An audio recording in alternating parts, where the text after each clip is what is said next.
Shalom kekasih Kristus, apakah hari ini dalam keadaan yang baik-baik saja? Mungkin hidup yang kita jalani banyak melakukan hal-hal yang tidak berkenan pada Tuhan.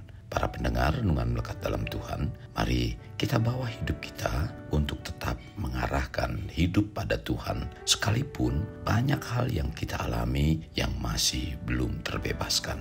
Kita berdoa. Bapa yang baik, hari ini kami mengucap syukur sekalipun banyak tekanan atau persoalan yang kami hadapi hari-hari ini. Satu hal yang kami mau bawa dan arahkan agar rohani kami terus diisi dengan kebenaran firman-Mu, sehingga hidup yang kami jalani seturut dengan kebenaran firman-Mu. Terima kasih Tuhan Yesus, kami mau buka hati dan pikiran kami untuk diisi dengan kebenaran firman-Mu. Pimpin kami bukan hanya sekedar diisi, tetapi kami juga mampu untuk melakukannya. Dalam nama Tuhan Yesus kami berdoa, amin. Melekat dalam Tuhan bertema menyelaraskan hidup. Firman Tuhan terdapat dalam Yeskil 18 ayat 9. Demikian firman-Nya, hidup menurut ketetapanku dan tetap mengikuti peraturanku dengan berlaku setia. Ialah orang benar dan ia pasti hidup. Demikianlah firman Tuhan Allah. Menjadi dewasa memang tidak mudah dan bagi beberapa orang merasa tidak siap. Karena saat berbicara dewasa bukanlah mengenai kompetensi. Semua ini berasal dari dalam diri sendiri untuk memulainya.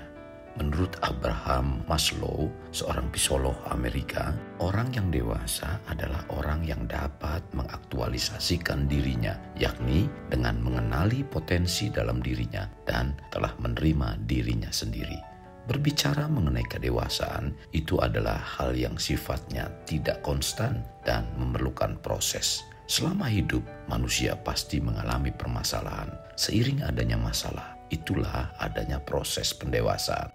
Jadi terjadinya proses kedewasaan tidak lepas dari masalah, karena melalui masalah inilah seorang akan berpikir dan bertindak lebih dewasa.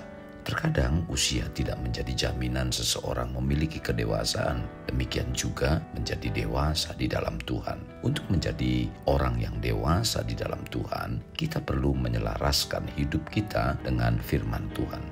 Yakobus menulis, tetapi hendaklah kamu menjadi pelaku firman dan bukan hanya pendengar saja. Sebab jika tidak demikian, kamu menipu diri sendiri. Sebab jika seorang hanya mendengar firman saja dan tidak melakukannya, dia adalah seumpama seorang yang sedang mengamat-amati mukanya yang sebenarnya di depan cermin. Baru saja dia memandang dirinya, dia sudah pergi atau dia segera lupa bagaimana rupanya. Cara terbaik untuk membuat hidup kita selaras dengan firman Tuhan adalah mempraktikkannya. Artinya, kita bukan hanya mendengar firman Tuhan dan melupakannya, tetapi sungguh-sungguh melakukannya. Jika kita tidak mempraktekkan firman Tuhan, firman yang kita baca itu menjadi sia-sia. Yakobus menyebut orang yang demikian seperti seorang penipu yang ibadahnya sia-sia. Jikalau ada seorang menganggap dirinya beribadah, tetapi tidak mengekang lidahnya, dia menipu dirinya sendiri, maka sia-sialah ibadahnya. Mari kita menyelaraskan hidup kita dengan mempraktikkan firman Tuhan dalam hidup kita, sehingga ibadah yang kita lakukan kepada Tuhan tidak menjadi sia-sia. Menjalani hidup sebagai orang percaya tentunya harus menyelaraskan hidupnya berdasarkan kebenaran firman Tuhan, bukan berdasarkan pengertian atau kemauan kita sendiri. Hal inilah suatu kewajiban yang harus dilakukan oleh setiap orang percaya yang mau mengaku bahwa Yesus adalah Tuhan dan Juru Selamatnya. Namun realitas pada zaman sekarang ini banyak orang-orang percaya yang sudah mulai berbelok arah ketika hidupnya ada dalam persoalan dan menuju pada hal-hal yang tidak diinginkan oleh Tuhan Yesus Kristus, yaitu dengan mengikuti keinginan dunia seperti pesta pora, seks bebas, serta kesenangan-kesenangan dunia lainnya. Inilah suatu cara hidup yang sebenarnya tidak perlu dilakukan sebagai orang percaya. Karena sebagai orang percaya, langkah hidupnya haruslah selaras dengan kebenaran firman Tuhan, bukan pada pengertiannya sendiri. Apapun juga yang harus kamu perbuat, perbuatlah dengan segenap hatimu seperti untuk Tuhan dan bukan untuk manusia. Tercatat dalam Kolose 3 ayat 23. Kekasih Kristus, hidup berdasarkan pengertian sendiri adalah suatu kebodohan karena pastinya hidup kita akan menjadi budak dosa. Hal ini disebabkan oleh nikmatnya kuasa dosa itu sendiri. Contohnya, dosa karena berzina. Dosa karena berzina adalah dosa yang akan membuat manusia kembali dan kembali untuk melakukannya. Hal ini disebabkan oleh nikmatnya kuasa dosa itu sendiri. Kekasih, ketahuilah, jika kita hidup berdasarkan pengertian kita sendiri, bukan saja dosa karena berzina yang kita lakukan, melainkan dosa-dosa yang lain dari hari ke hari pastinya akan kita lakukan di dalam kehidupan kita. Bila sikap dan tindakan kita seperti ini, berarti sudah terikat dan perlu dilepaskan oleh kuasa darah Yesus. Apabila tidak dilakukan, akan membuat kita kehilangan kesempatan untuk hidup dalam kerajaan sorga.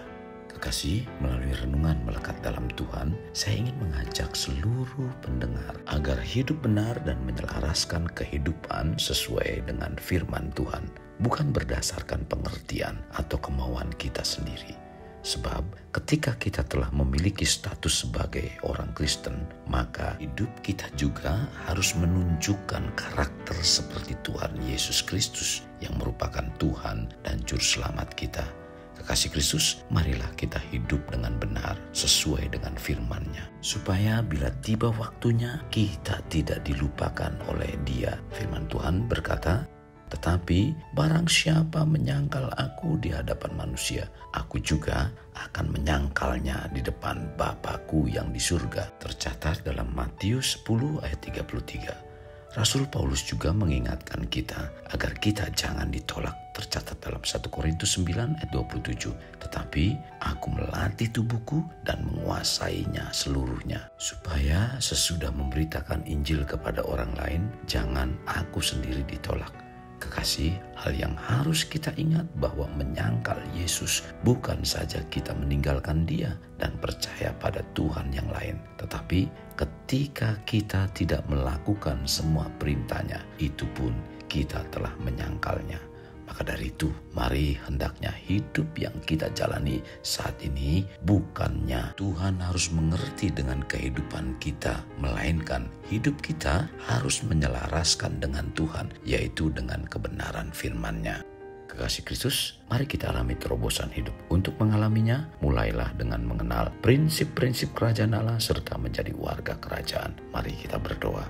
Tuhan, terima kasih buat kebenaran firman-Mu yang Kau sampaikan melalui renungan hari ini. Pimpin kami, mampukan kami, agar kami tetap terus diisi dengan kebenaran firman-Mu. Bahkan bukan hanya itu saja, sebagaimana firman-Mu katakan, supaya kami juga mampu menyelaraskan antara firman dengan kehidupan kami, Tuhan. Supaya kami tidak menyangkal Engkau. Melalui renungan ini, menyangkal Engkau bukan berarti kami meninggalkan Engkau, tetapi ketika kami tidak melakukan kebenaran firman-Mu, itu pun sudah termasuk dalam kategori menyangkal Engkau.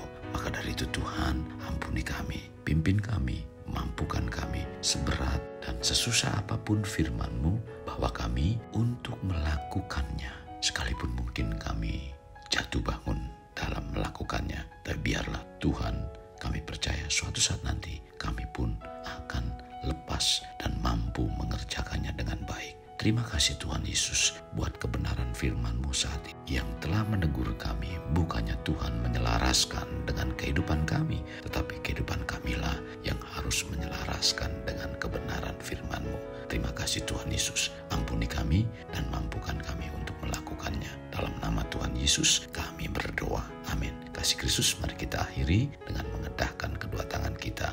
Terimalah anugerah berkat dari Allah Bapa, kasih sayang daripada Yesus Kristus, dan persekutuan dengan Roh Kudus yang mencurahkan berkat secara rohani, berkat secara jasmani, dan berkat secara ekonomi, di mana berkat Abraham, berkat Ishak, berkat Yakub dicurahkan dan dilimpahkan dari saat sekarang sampai Maranatha tiba, dalam nama Tuhan Yesus. Amin. Sampai jumpa di renungan berikutnya. Tuhan Yesus memberkati. Jangan lupa like, share, dan subscribe.